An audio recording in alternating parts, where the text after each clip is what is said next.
tiempo del centro. Aquí está René Delgado, vamos a escuchar su comentario político. ¿Cómo estás, querido René? Bien, saludándote a ti y al auditorio, Pascal. Y bueno, digo, aun cuando ya con motivo de las vacaciones de verano comienza a advertirse un cierto relajamiento y una cierta disminución de la información política y de hecho de la política en sí misma.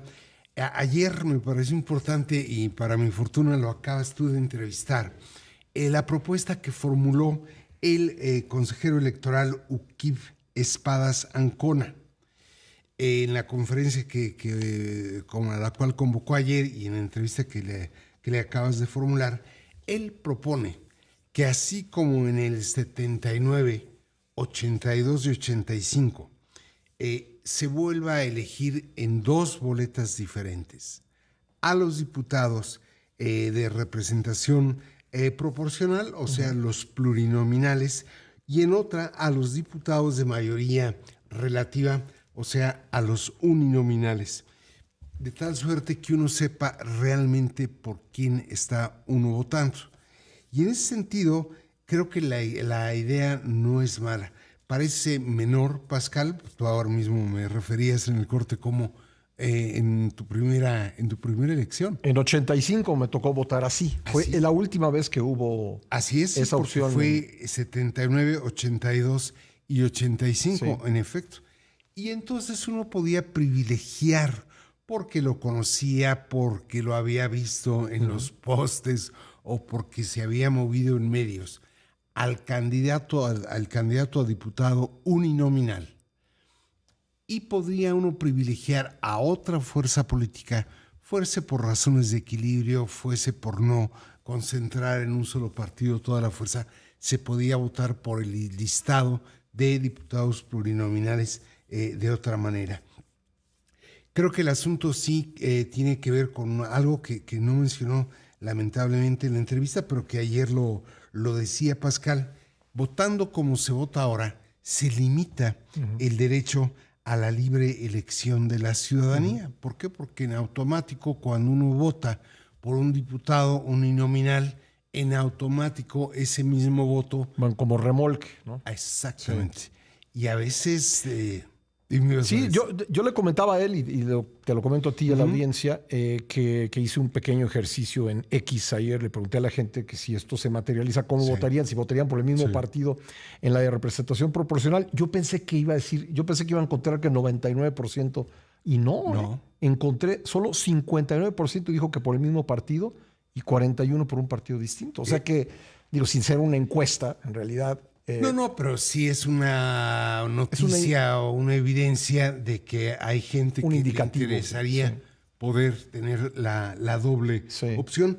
Y de hecho, votar como se hace ahora, Pascal, pues uno puede votar uno en efecto por el candidato uninominal de su preferencia, pero al final uno termina privilegiando a ese mismo partido porque en automático se va el voto al diputado plurinominal. ¿Te gusta la idea? A mí me gusta la idea de dos boletas. Me parecía, antes yo solía votar, como tú dices, de algún modo cruzado, en votar por un diputado uninominal, pero votar por el listado plurinominal por otro partido, sea porque le quieres garantizar el registro, sea porque quieres equilibrar, porque quieres que tengan representación las minorías. Por ejemplo, yo voto por candidatos, no voto por partidos. Sí, ¿no? Sí, pero por ejemplo, yo creo que eso se va a plantear la próxima elección. Sí. Es decir, si tú votaras, por ejemplo, con el caso de Somos México, tú le podrías dar el voto plurinominal, pero votar por el diputado de otra preferencia política que tuvieras. Claro. Y en esa medida... Porque a lo mejor te parece correcto que ese partido nuevo tenga registro. Exactamente, ¿no? Exactamente. Sí. Y la segunda razón, Pascal, que creo que no es menos importante, al votar en una sola boleta por ambos tipos de diputados, los partidos colocan en el listado de los diputados a quien quieren. Sí. Visto con ojos de benevolentes. A gente impresentable muchas veces. Sí. Déjame primero hablar de la parte benevolente. Sí. A veces ahí colocan a los cuadros técnicos que requieren para el análisis del presupuesto, para el análisis de la política energética que sí exige cierta preparación, cierta educación. Pero la otra parte, la malevolente, es esa, Pascal. Presentan gente que uno jamás invitaría a su casa, porque verdaderamente son auténticamente impresentables y entran sin darse a conocer, sin dar la cara, sin hacer campaña. Y en esa medida resultan los privilegiados, el absurdo, los privilegiados de un derecho. Claro. Y en esa medida sí creo que, por un lado, tendrían que los partidos que esforzarse por dar a conocer qué cuadros de su listado plurinominal valen la pena y ser más cuidadoso en la integración de esos listados. Y creo que eso sí lo permitiría hacer la distinción, el hecho de votar con 2 boletas. Desde luego tiene esto dos peros. Uno, los dos ya los referías tú en la entrevista, si se requiere de una reforma legislativa, y el ideal sería eso, que quedara plasmado en ley, en la LEGIPE.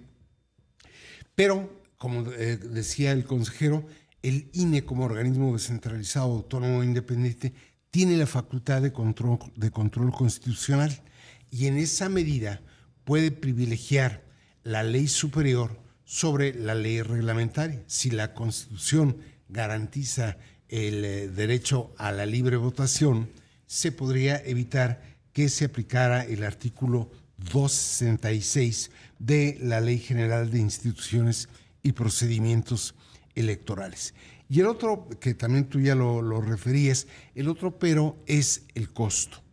Pero realmente para la forma en que despilfarran el dinero, Pascal, creo que un cálculo muy rápido. 250 millones de pesos. Te hablo del 4%, de 250, 4% de lo que costó la elección de los impartidores de justicia, 250 millones de pesos, pero sí creo que en este caso verdaderamente se ampliaría el derecho a la libre, al libre sufragio. Habrá que ver, pues, como dice él, qué va a pasar en el pleno del Consejo Electoral, y ahí vamos a ver también la calidad de los consejeros que integran. Sí, a ver qué argumentos, sería interesante escuchar argumentos en contra, ¿no? Muy interesante. Porque los argumentos a favor creo que los tenemos bastante claros, nos han quitado desde 1985 un derecho. Así es, ¿no? Así, o cuando menos limitado, o se podría mejorar ese derecho, y a mí me parece que esta podría ser una vía. Y además él relata por qué lo quitaron por razones políticas, ¿no? Claro. Sí, o sea, no fue por ninguna otra razón, porque al PRI en ese entonces no le convenía, ¿no? Sí, democracia, pero no mucho. Bueno, y no todo, sí, exactamente, no todos los priistas, sino la parte más corporativa de ese partido. Así pues es. vamos a ver qué pasa, se tendrá que votar en los siguientes 2 meses, ¿no? Sí, él dijo que septiembre, octubre. Sí. Vamos a ver qué ocurre. Vamos a ver. Interesante tema. Gracias, René. Soy el que te agradece. Gracias, René Delgado, y su comentario político que usted puede escuchar aquí, martes y jueves. No se lo pierda. Vamos.